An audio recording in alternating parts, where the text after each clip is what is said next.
The annual Virtual Rainbow brings together LGBTQ+ youth and their families, healthcare providers, community members, and other professionals to learn about and celebrate diversity and inclusion. Thank you for joining, everyone, and welcome.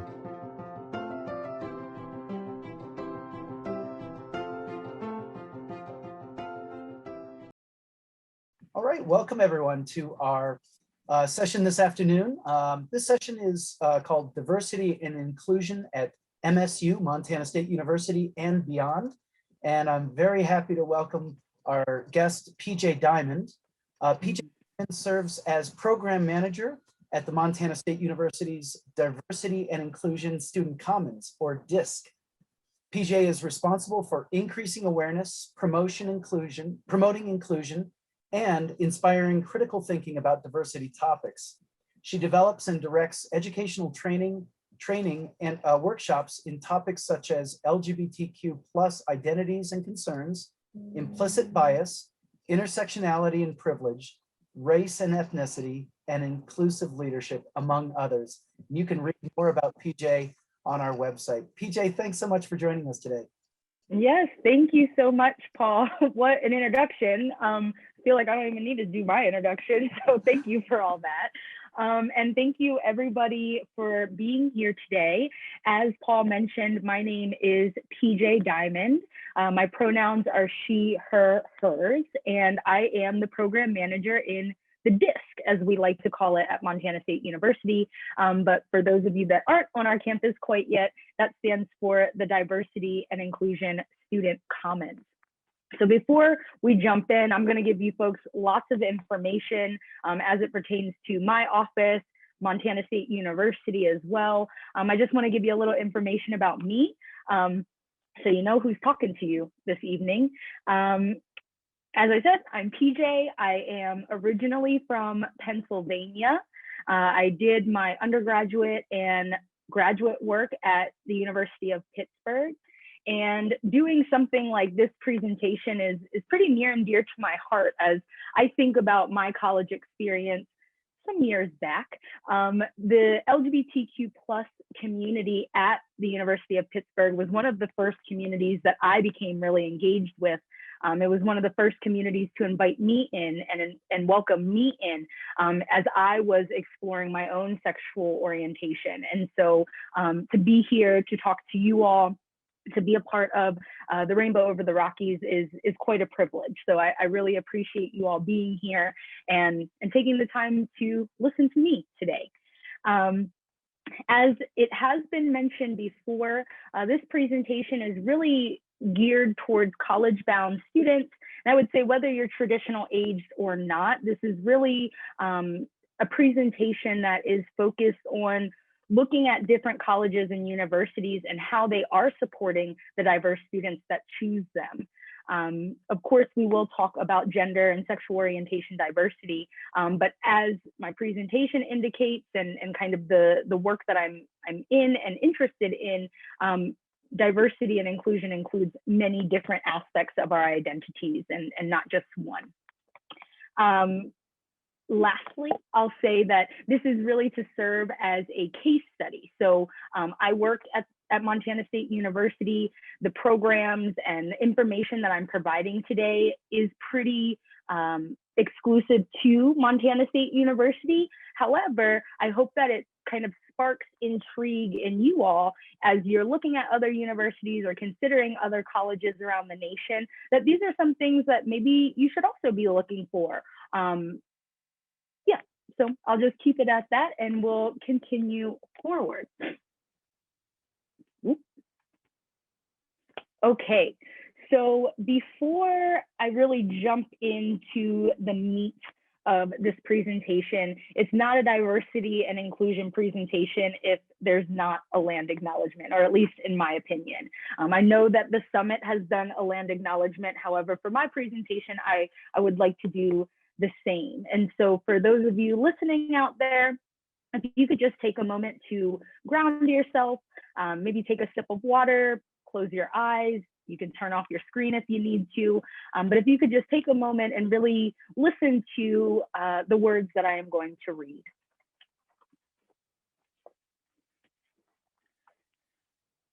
I would like us to acknowledge that we are on the traditional territories of many indigenous peoples and tribes on which we are learning, working, and organizing today.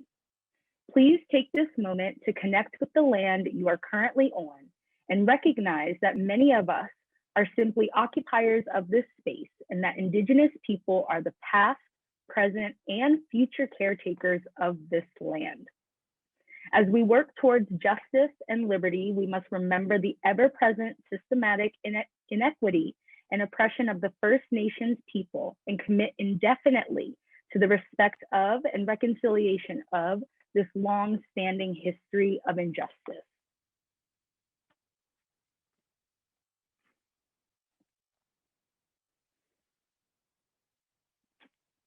Thank you. I just like to open this space. I like to use this time. If you've read my description, I would like for some of the audience to interact. So I'll be asking several questions, whether you're putting it in the chat or you take yourself off mute. I welcome and encourage your engagement in this presentation. And I'm wondering if this is new to anybody, or is this familiar to anybody in doing a land acknowledgement?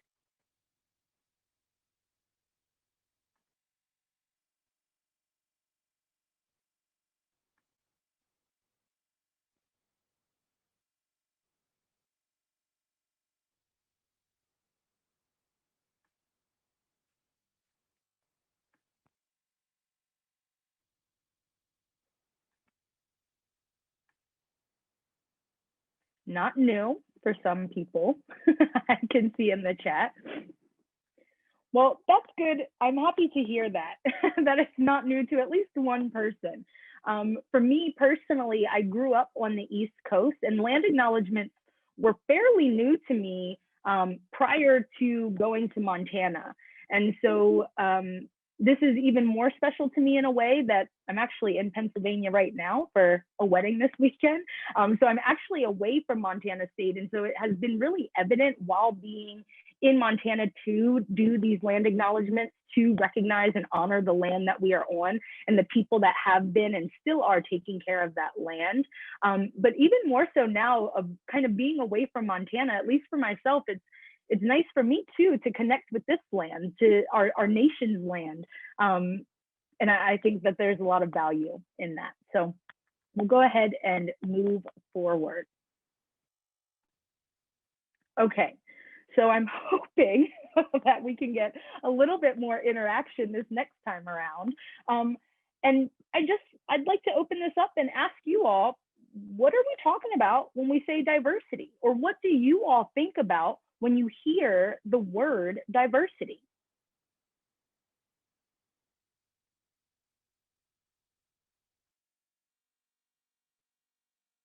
And there's really no right answer, so feel free to put it in the chat or, again, take yourself off of mute. But what do you think of when you hear the word diversity?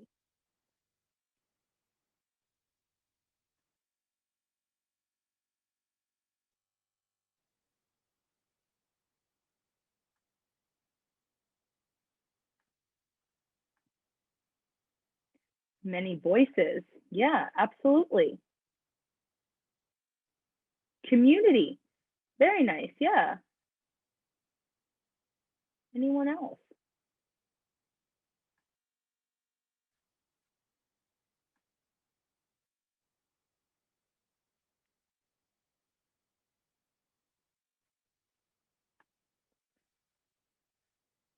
All right. So yes, I think both of these contributions are completely right. And diversity is a huge topic if we're really getting down to it. And this gives you all kind of some ideas of what is included whenever we're talking about diversity. Really, I think the main thing to take from this slide and to take from thinking about diversity, and especially on college campuses, is recognizing that, number one, it goes much further than just our skin color. So of course, race and ethnicity is included in this. However, gender and sexual orientation, ability status, socioeconomic status, religious background, political background, all of these things play into what make us human and what contributes to our own diversity. These are all social categories that we as humans are using to separate ourselves or divide ourselves. I don't necessarily say this in a negative sense. However, I think it's important to recognize, again, that there are just so many aspects to identity and that it's not just surface level. It gets much deeper than that. So as we talk about the diversity, I need to give you all some information about Montana State University. So kind of first and foremost, talking about the race and ethnicity demographics. I think before anything, it's important to recognize that this particular data that you're seeing here was compiled from a campus climate survey that was done a few years ago here at MSU. And this information is actually what we call duplicated data. So if you're looking there and you're saying, PJ, that does not add to 100. Yes, I know. Again, this is duplicated data. So what that means is that any student who identifies with 2 or more racial categories, they were able to indicate that on that particular campus climate survey. So for example, I myself am biracial. My mom is white, my dad is Black. And so any student that identifies like me or similarly would be able to indicate, yep, I'm Black, yep, I'm white. And that's what you're seeing in this data right here. Yes, Montana State University is a predominantly white institution as we talk about race and ethnicity. However, it is important to recognize that 20% of students do identify with a racial category other than white. And so I think that really speaks to the racial diversity, the multiracial diversity that is at MSU. So again, this is just one example. Now, a little bit more specifically, Montana State University is a land grant institution. The campus is located on ancestral lands. And so that is very much integrated in the mission and the work that is done at MSU to ensure that American Indian students have the resources that they need, as well as opportunities to be successful on our campus. So there are a number of programs and opportunities for students to get engaged. You can see here on this slide in blue, there are a number of programs that we are indicating. I like to point out the American Indian Student Support Services or American Indian Alaskan Native Student Success Center. So this is an office that's very similar to my office, the DISC, which I will talk a little bit about later, more explicitly.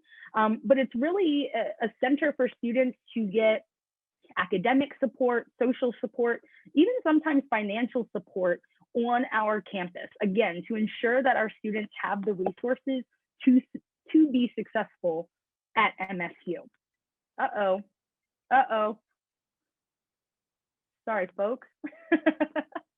That's the problem with Mac products, is that they all connect and then they throw you off. So sorry about that.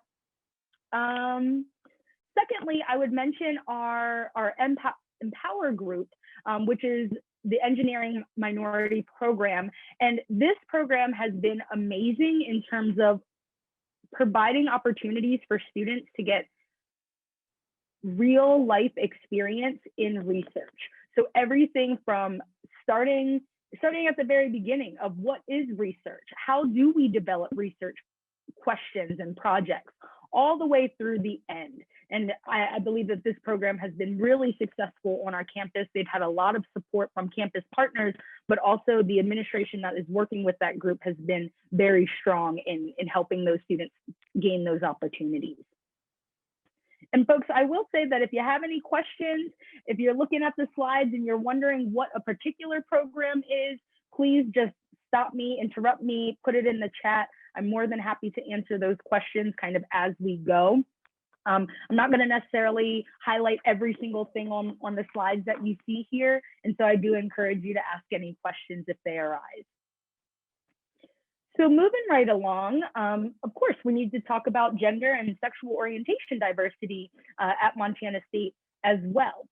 And in that same campus climate survey that I was talking about a little bit earlier, that same survey 12% of students indicated that they identified with the LGBTQ plus community at Montana State University. So again, this is a fairly big, I would say one of the biggest underrepresented groups on our campus.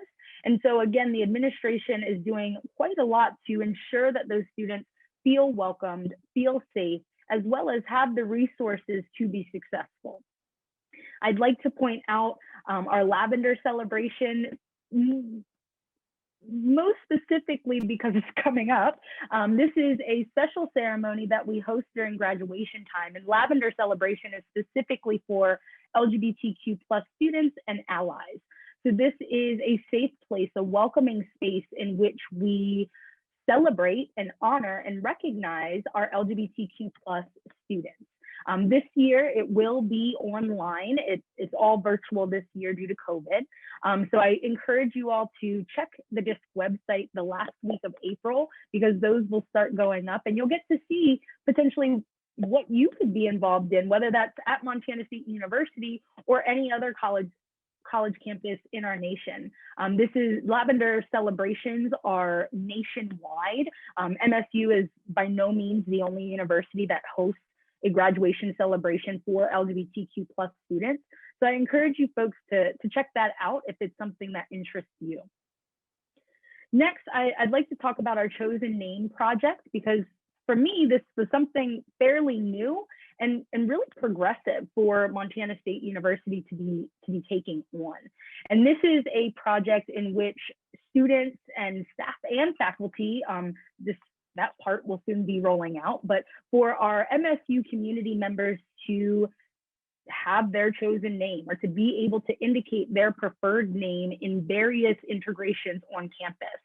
So whenever your professors are looking at your name for attendance, or you're sharing information with other students on various campus websites, you're able to indicate your chosen name. Now, this could be used in a case like myself. My first name is actually Precious. I normally don't go by Precious, and I go by PJ. And so on my email, on various university integrations, I would be able to indicate that I want PJ to be my name. I would say more specifically in terms of this summit and this program, for any trans student that wants to be called the name that they choose, that they prefer, this would be an opportunity for them to indicate that information on various university websites so that there's no dead naming or anything like that. All right, we're moving forward. An aspect of identity and/or diversity that I think is often overlooked is ability status. And so I wanted to provide some information in terms of students with disabilities at MSU as well.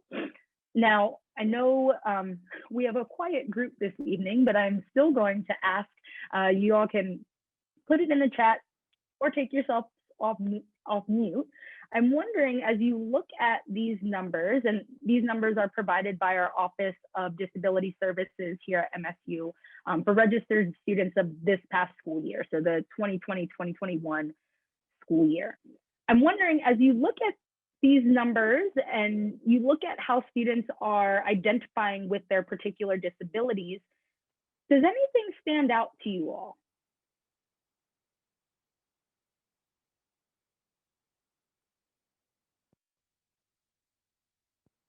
And I swear it's not a trick question.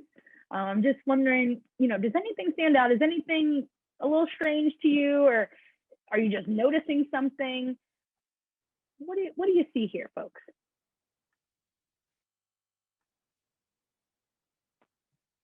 Mental health needs are very high. Yeah, absolutely. And I think Elisa, I hope that's how you pronounce your name. Thank you so much for putting that in the chat.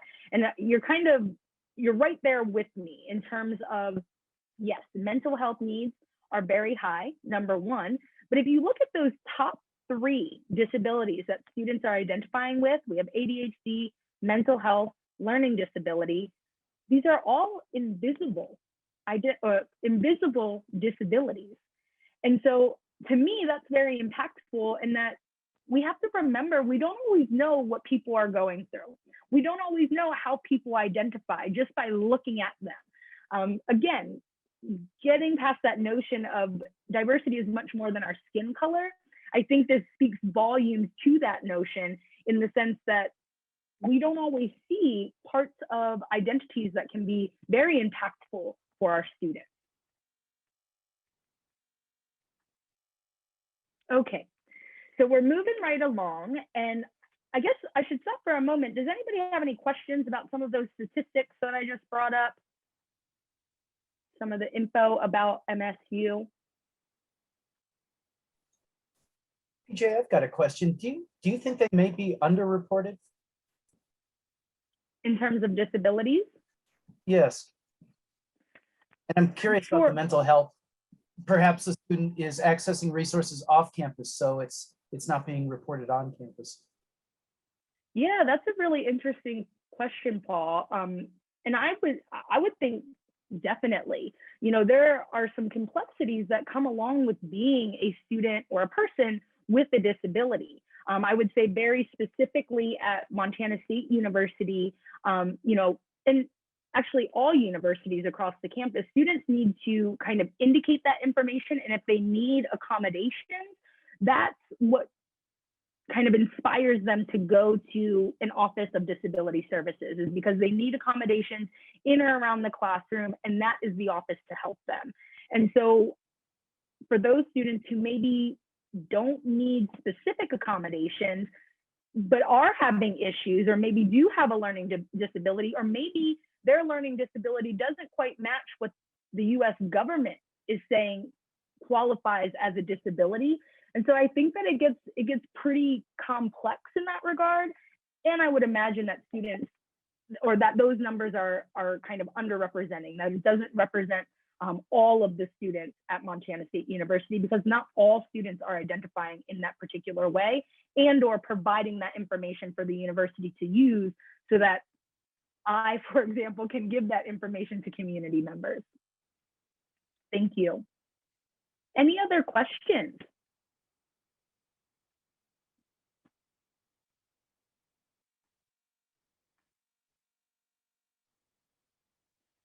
Okay, well, we'll have time at the end to answer any questions as well, so no worries at all.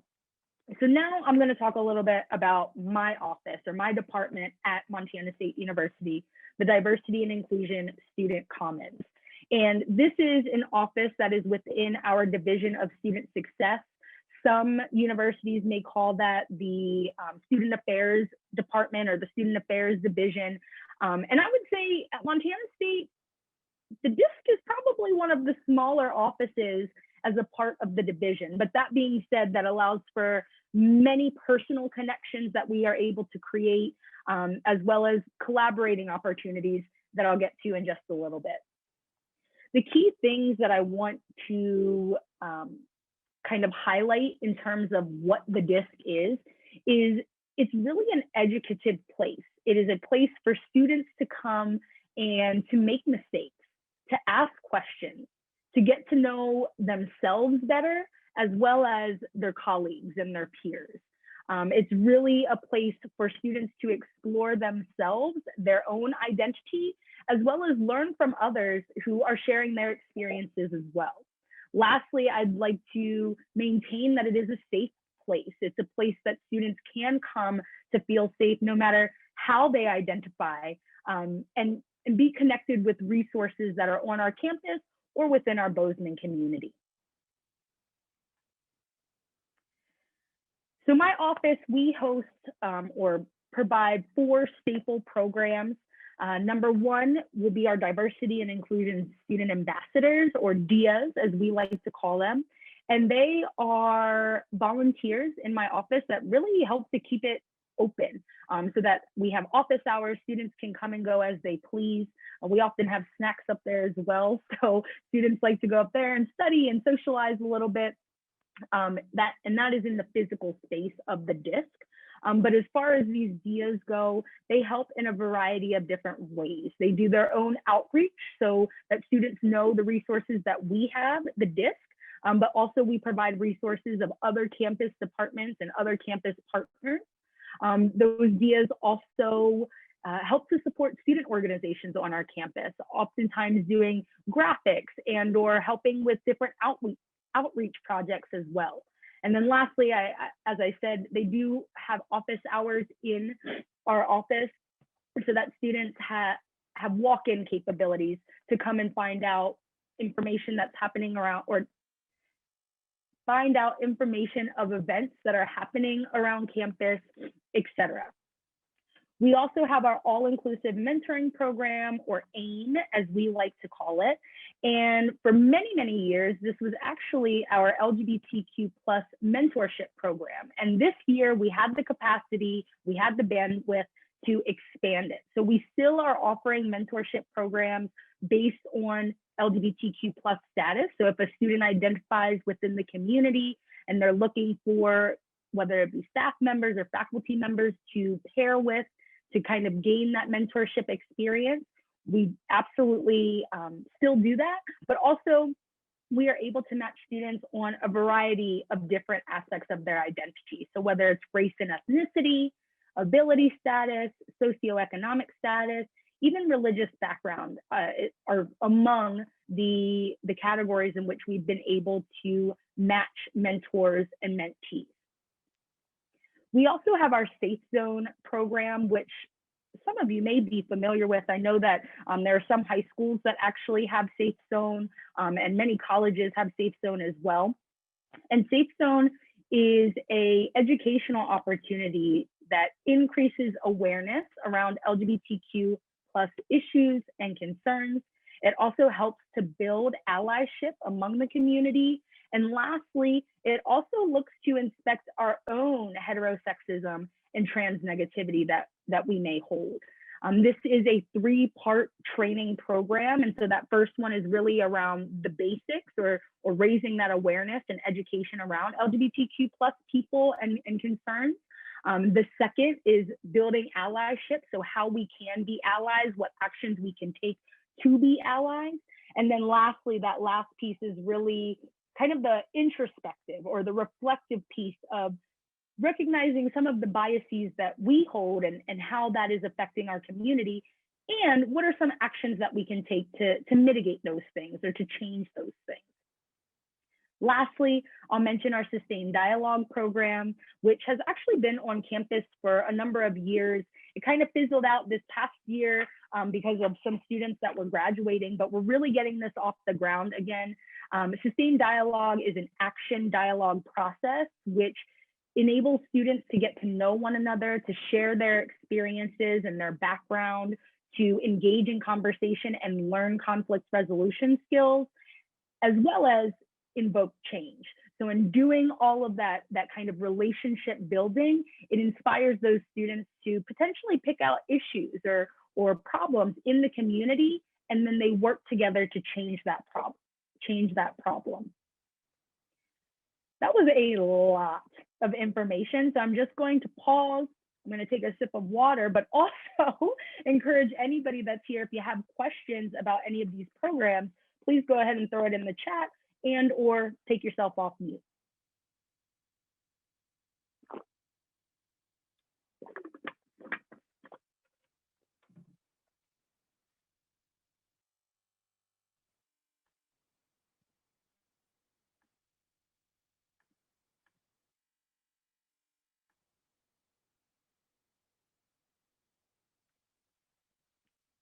All right, folks, then we're moving right along. So as the Diversity and Inclusion Student Commons, we do have those 4 staple programs that I just mentioned. And we also host a variety of different events. And I can't say that we do those things all by ourselves. Many times it's in collaboration with various student groups or departments on campus, partners even in the community as well, to host various cultural and diversity programs and events. I like to kind of point out this year, the DISC partnered with our Black Student Union, our African Student Association, as well as Bobcat Athletics to host a Martin Luther King junior day presentation. That is all on my website. So if you're interested in checking that out, I definitely recommend it. And that was a celebration of Blackness. So really trying not to focus on maybe some of the social unrest, the political unrest that's been happening in our nation, and really celebrating Blackness and Black culture and Black people. And I think that's very much what the DISC is here for, to, of course, cater to students and or support students in times of need. However, we're definitely here to highlight, to raise, to celebrate those voices as well, because they are such important contributions to our community. And this gives you all kind of a sampling of our partners. I've been saying campus partners quite a lot throughout this presentation, and this gives you a sampling of who some of those people are, who some of those departments are.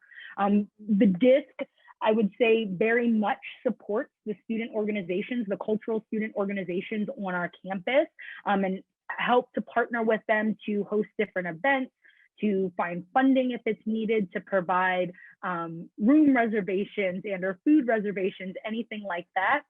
And with the help of our campus partners, we also execute those types of things.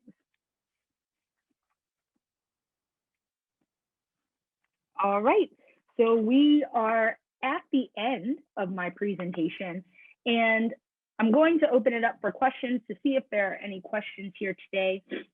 But before I do that, I'd like to leave you all with kind of 2 points or 2 key takeaways. As this presentation was really kind of geared towards college-bound students and kind of showing you all what resources are available at MSU, kind of as a case study, but also what are some things that you can be looking for when you're looking at other colleges and universities around our nation. So in terms of my takeaways, number 1, I recommend that you start with yourself. So as you're thinking about what potentially you want or where exactly you want to go for your higher education, I recommend that you start with yourself. What about your identity do you want to have celebrated while you go to college? What are hobbies that you have, or things that you like to, or ways that you like to spend your time? What are connections that you are looking forward to making while you're in higher ed or while you're in college or university? So I think that if we start with ourselves in terms of how we identify and how we want to connect with the world around us, that can then lead us to my second takeaway, which is ask questions. So when you're interacting with these college departments, ask them, how do you support blank students on campus? So that could be, how do you support LGBTQ+ students? How do you support Black students? How do you support disabled students? Really, you can kind of fill in the blank there in terms of whatever identity you're kind of looking for, but ask the university administrators, what are they doing on their campuses to support those particular students? Look at Res Life. What options are available in terms of residence halls and connections that can be made there? Does this particular university or college have a DISC-like office? I realize that many schools have many different ways of talking about diversity and or supporting students on campus. So I would recommend that you look and see, is there an office like the DISC, and what do those folks do to help support their students or to provide resources to their students? Lastly, start with admissions. You know, in looking at schools and applying for schools, you're really working through that university's admissions process. So how are the admissions counselors talking about diversity? What resources are they putting you in touch with off the bat to get you connected with that potential university? All right, folks, thank you so much for your time and for listening. And I'm going to go ahead and open it up to any questions that may be lingering among this group.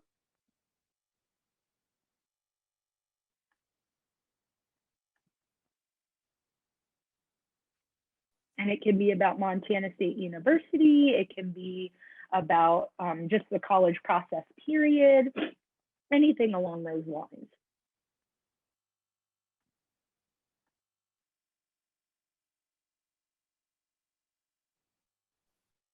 We've got plenty of time. and I'd be happy to kick off with a question. PJ, do you have any data on whether how having an office like the one that you work at, how does that affect enrollment in terms of students' decision to choose one university versus another? Do you know if the data is out there, and is that something that students are starting to look for when they're making a decision about which university to choose? Yeah, that's a great question, Paul. And I think short answer is no, I do not have that data. I'm not quite sure what that data is. But you know, as we talk about college or university students, many of these students, or at least the students that I'm working with and for now, they want community. Students want community. And so providing opportunities for students to engage with one another to build that community is ultimately what we need. Things that I do know in terms of data, things like mentorship programs, things like dialogue programs, these are programs that have been proven to give students a sense of belonging, have them work on critical thinking skills as well as conflict resolution skills, and it gives them community. It gives them a place to be heard. And so, though I can't provide exact numbers exactly, I think that in providing community, that helps enormously to have a student or many students be successful on their college campuses. And that's really what my office is here to do. And we're continuing that work with various partners on campus. Thank you.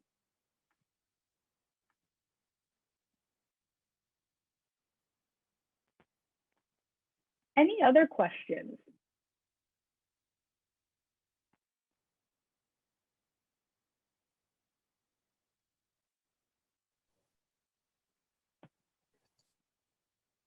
I've got a follow-up question. Sure. What are the summer months like for you? Much slower, surprisingly. Yeah, you know, the summer months, this is an interesting question because as I just started at Montana State University in the middle of June 2020, around campus, things were pretty quiet, but there was a lot going on in the community. So I would say just having a pulse on what's going on in the community, whether it has to do with race and ethnicity, gender and sexual orientation, anything along those lines in terms of those cultural issues, it's important for us to kind of keep a pulse on that and make sure that students know that we're still here. I'm telling students all the time, I work over the summer. I'm here over the summer. So please contact me if you need me. And if anything, I have a little bit more time to maybe have a coffee rather than run from meeting to meeting. But yeah, so again, kind of going back to what I was saying, that's an interesting question because as I'm kind of gearing up to go into my first full summer, I'm realizing that there are opportunities to continue to keep students engaged. So for example, our AIM program, our mentorship program, that traditionally functions fall and spring semester. However, we've gotten a few requests for students who want mentors kind of this timing going into the summer. And so that's making me think and my team think in terms of, you know, what capacity do we have to provide this kind of mentorship program over the summer? So yeah, I think that it is much slower. It's much more quiet because there aren't so many students around. However, we're definitely working. We're definitely functioning and ultimately preparing for the fall semester to make sure that we have ample events, resources, partnerships established so that we can start pointing students in those directions once they get to campus.